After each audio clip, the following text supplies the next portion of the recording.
نہیں دیکھ رہی جو اس پہیلی کی اصل ہے اور اس کی بنیاد ہے. ایک چیز جو واقعی آپ بھول گئی ہیں. وہ کیا چیز سر؟ وہ آگے ہو کر بیٹھی. اگر وہ میں آپ کو بتاؤں یا پھر سمجھاؤں تو آپ کو اس کا اتنا فائدہ نہیں ہوگا جتنا کہ آپ خود سوچیں گی تو ہوگا.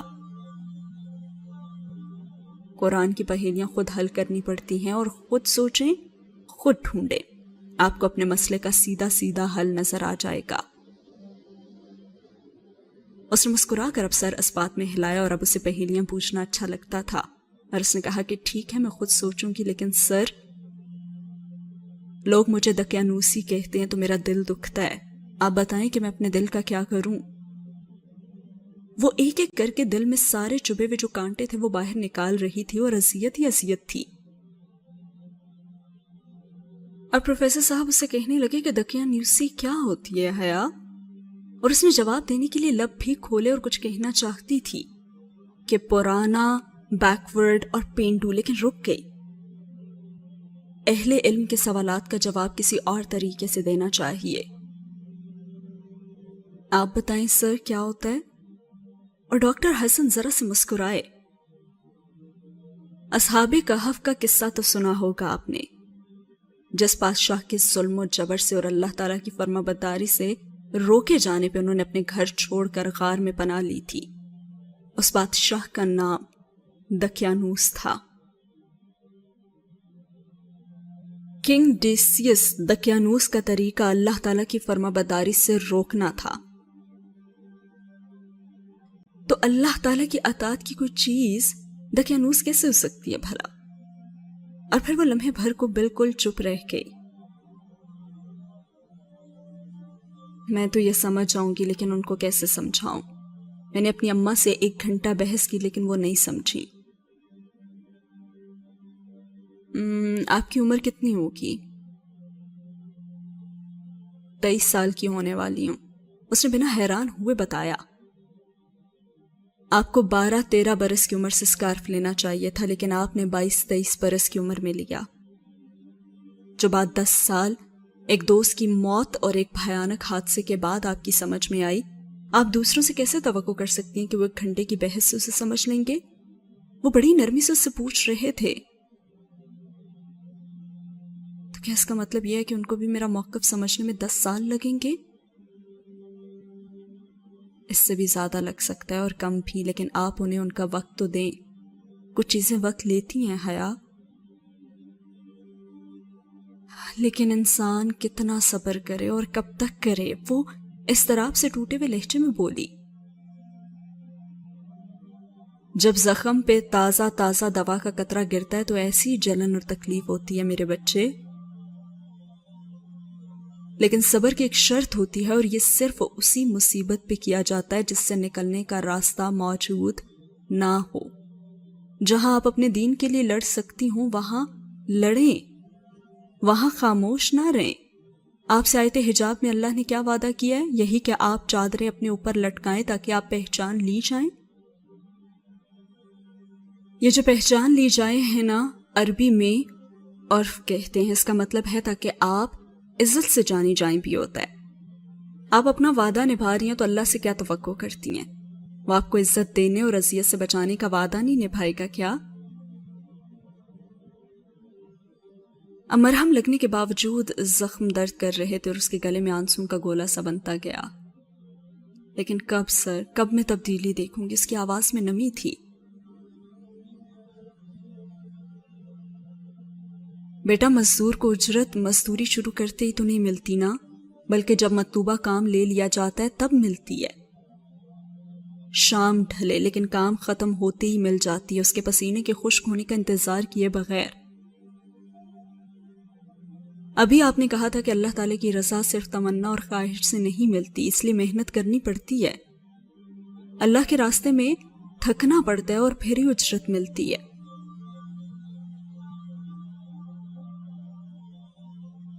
اور تبھی اس کے فون کی گھنٹی بجی تو وہ رکے اور ریسیور اٹھایا اور چند ثانیے کو عربی میں بات کرتے رہے اور پھر ریسیور رک کر اٹھے. میں تھوڑی دیر میں آتا ہوں، تب تک آپ بیٹھیں. سوری، میں آپ کو زیادہ کچھ آفر نہیں کر سکتا سوائے اس کے. انہوں نے صحیح ٹیبل پہ رکھا شیشے کا جار اس کے سامنے میز پہ رکھا جو گلابی ریپر والی کینڈی سے بھرا ہوا تھا. It's okay sir. وہ خفیف سی ہو گئی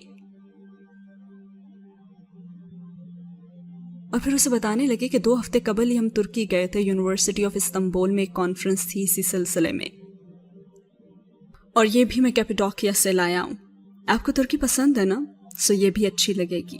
میں بھی آتا ہوں. وہ مسکرا کر بتاتے ہوئے چند کتب اٹھائے جن میں سر فہرست ہولی بائبل تھی باہر نکل گیا, اور اس نے بھیگی آنکھیں رگڑی اور پھر مسکرا کر جار کھولا. اندر ہاتھ ڈال کر 2 کینڈیز نکالی. گلابی ریپر اتار کر اس نے کینڈی منہ میں رکھی اور پھر ریپر کو الٹ پلٹ کر کے دیکھا. اس پہ کوئی عجیب و غریب سا غار بنا تھا, لیکن جو بھی تھا اس نے دوسری کینڈی اور ریپر پرس میں ڈال دیے, اور ترکی سے متعلقہ ہر چیز اسے بہت پیاری تھی. اب کینڈی کو اپنے منہ میں محسوس کرتے اس نے گردن موڑ کر جب بند دروازے کو دیکھا جہاں سے ابھی ابھی سر گئے تھے, اور پھر سوچنے لگی کہ کچھ لوگ صرف دین کی وجہ سے آپ کے کتنے قریب آ جاتے ہیں. اور سین ہوا یہاں پہ ختم.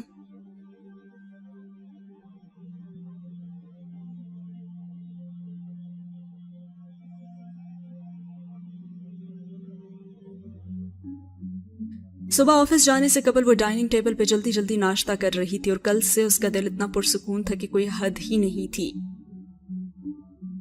کبھی کبھی انسان کو اپنا بوجھ بانٹ لینا چاہیے, لیکن صحیح بندے کے ساتھ اور صحیح وقت پہ.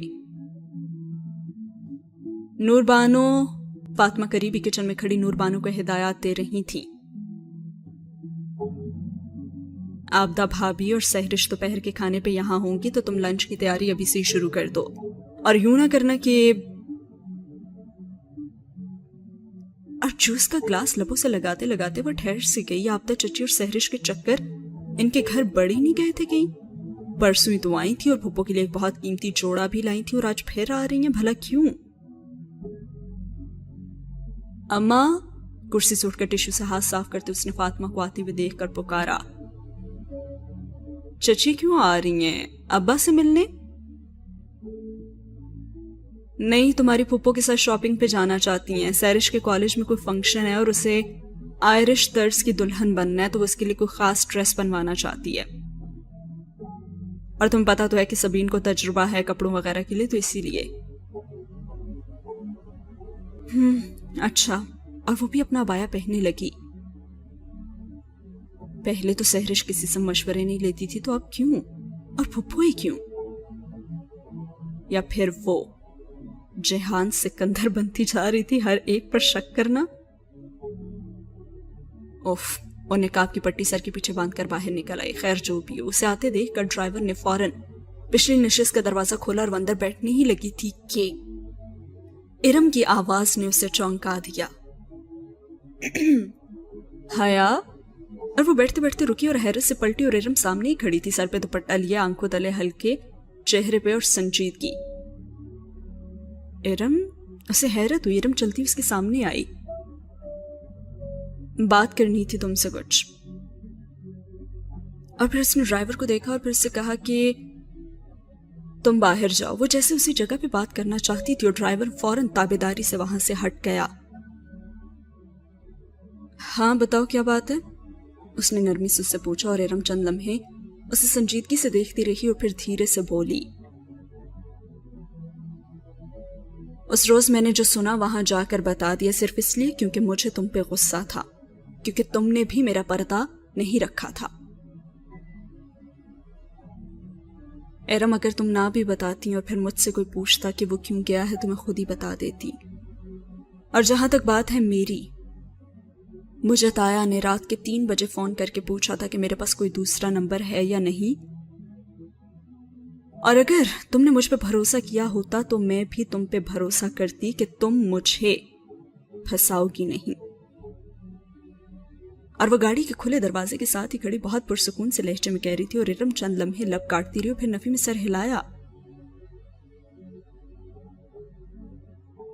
لیکن ہاں, میں نے اس روز زیادتی کر دی شاید تمہارے ساتھ. I'm sorry for that. مجھے یہ نہیں کرنا چاہیے تھا. اور حیا نے بغور اسے دیکھا. وہ واقعی نادم تھی یا اس کے پیچھے کوئی اور مقصد تھا؟ البتہ اس کا دل پسیجنے لگا.